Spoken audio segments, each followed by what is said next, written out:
Welcome back to The Money Show. There are a plethora of funds that are available in the market to invest your hard-earned money in. But how do you assess which is the right fund for your portfolio? What are the criteria that one should be looking at? And to help you navigate through this maze, we have on board Shweta Jain of Investography. Also, do not forget to send us your portfolio-related queries on our WhatsApp number, that is 865-797-4571, or you can also email us your queries on themoneyshow@etnow.tv. So let's get started, viewers, and with Shweta as well. Shweta, we have the first caller online. This is a live caller named Satyan from Kerala. Very good evening, Satyan. Please go on. We have Shweta with us. She is there to help you. Hello. Yes, Satyan, we can hear you. The question I want to ask is about SIP.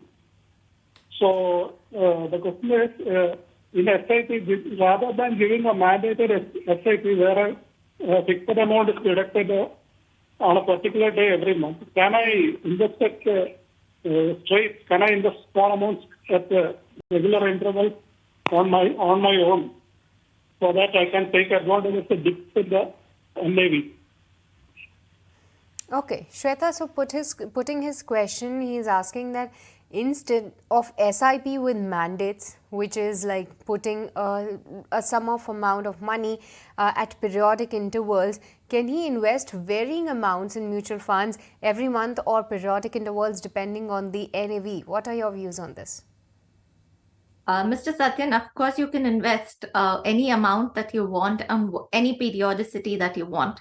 You want to invest one time, you can invest. If you want to invest every day of the month, you can invest. If you want to invest once every year, you can invest. On somebody's birthday, you can invest. So it's absolutely your wish. Mutual fund is a very flexible product that way. But should you invest like that is the question I think you want to ask. And SIPs work for a reason that, without your intervention, money is getting invested every month. Otherwise, what will happen is every time you look at investing a fresh amount of money, you will look at the NAV and say, oh, this has increased. I don't want to invest now.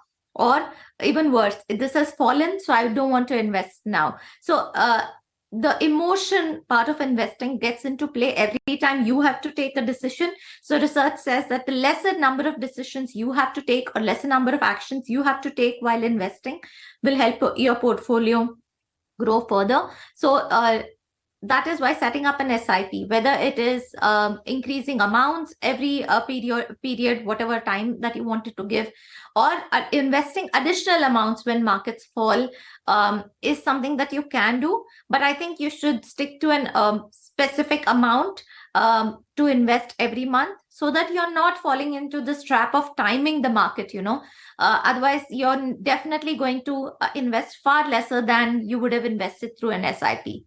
And that is with 20 plus years of experience, I'm telling you, and seeing over maybe 40,000 people invest. So definitely telling that to you with experience, you should stick to SIP and definitely add in money every year, if not more, and invest money when you see markets are falling. Okay, so Mr. Satyan, hope that helps resolve your query. So your query answered, and apart from that, you have also been advised that amongst the two, which one to actually look forward to. But moving on to the next query then, and that too is a live caller named Lloyd. Very good evening, Lloyd. Please go on. We have Shweta on board. Your query is on reviewing your portfolio. So go on. The stage is all yours. Hi, Shweta. Shweta, my query was that I have given my 7 schemes. So I wanted to, I'm currently a long-term investor. So I just wanted to understand whether my schemes are good looking at the long term. Do I need to, reshuffle or switch into new funds, or is it perfect at the moment? Okay, Lloyd, would you like to read out your current schemes? Yeah, it is Parag Parikh Flexi Cap, Canara Robeco Small Cap Fund, Invesco Contra Fund, Axis Blue Chip Fund, Invesco Small Cap Fund, and Nippon India Small Cap Fund. Okay. So Shweta, you heard that these are the funds that he is having in his portfolio. How do you review his portfolio? And Lloyd, anything that you add on, that how much amount you want to get out of these investments in any investment horizon, any goal that you have set for these investments? Yes, like I'm expecting 10 crores in 15 years. I do a step up of 10% every year. Currently, I'm investing 20K in each fund. Okay, so Shweta, you have the details. Any further details you want, you can ask Lloyd. But how do you assess his portfolio right now? So Lloyd, you have a good portfolio. I think you've chosen schemes based on their performance, because I see a lot of small and mid cap in your portfolio. But nevertheless, the portfolio does look good. The only fact that I'm not comfortable with is that there's less large cap than I would have preferred. Ideally, I want to keep the portfolio intact. What I want to do is add on a new scheme. I add on like a UTI Nifty 50 or a DSP Nifty 50. That will give me much more comfort, and maybe double of your existing SIP amounts of 40,000 at least in that scheme. So that builds on your core portfolio. It'll keep your costs down. It'll make sure that there's a passive core portfolio that is being built into. And any of these schemes, whether it's a mid cap or a small cap, it could be quite volatile. So I like the fact that when you mentioned on email, you said 10 years, but here you said 15 years. So already you've increased by 5 years. So hopefully in the next few years, you will increase your time horizon to even more. Having said that, for a 10 crore portfolio in 10 years, that's the calculation that we've done. You would have had to invest 4 lakhs plus every month. You're investing 1.4 lakhs. I think you will increase it gradually. You said 10% every year. You may not get to 10 crores in that time, but you will still get a decent corpus. I do hope that you can increase by another 40,000 in the near future, if not immediately. That'll give me some comfort that you do have a strong, solid base that you've started on. But it's a great looking portfolio. Okay, Lloyd, any further questions for Shweta then? No, that's all. Thank you. Thank you, Shweta. Okay, moving on to the next query then, and Shweta, this one is an email query. The viewer name is Yogesh Khetani, and he has written to us to know about White Oak mutual fund schemes. We often don't discuss much about White Oak mutual fund schemes. Have you tracked these schemes, and any opinions on the same?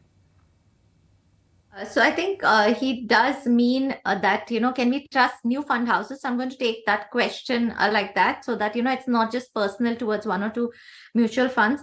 So SEBI does have guidelines and minimum capital requirement for mutual funds before they can launch. And whether it's White Oak, which already had a portfolio, PMS, portfolio management scheme, so PMS already running for them, and they do have a good track record.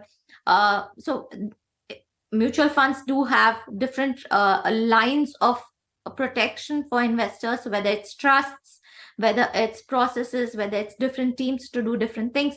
There are a lot of benchmarks that even SEBI has, that when new funds are launched.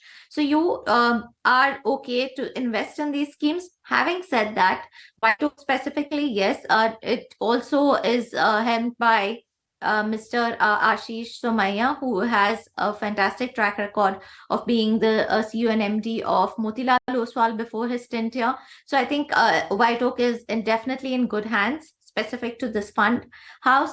But having said that, I think if you're a new investor and are a concerned investor about this, you can start off with one of the bigger fund houses and start off smaller amount of investments. As you get experience, maybe in the next couple of months, then look at adding maybe different or new fund houses like these over your experience in these fund houses, because sometimes it may happen that they have whether it's service issues or not presence in most of the cities that you would like in or tier 2 towns. So they could have these on-ground challenges, but I would definitely say you can trust these fund houses. So that is not an issue.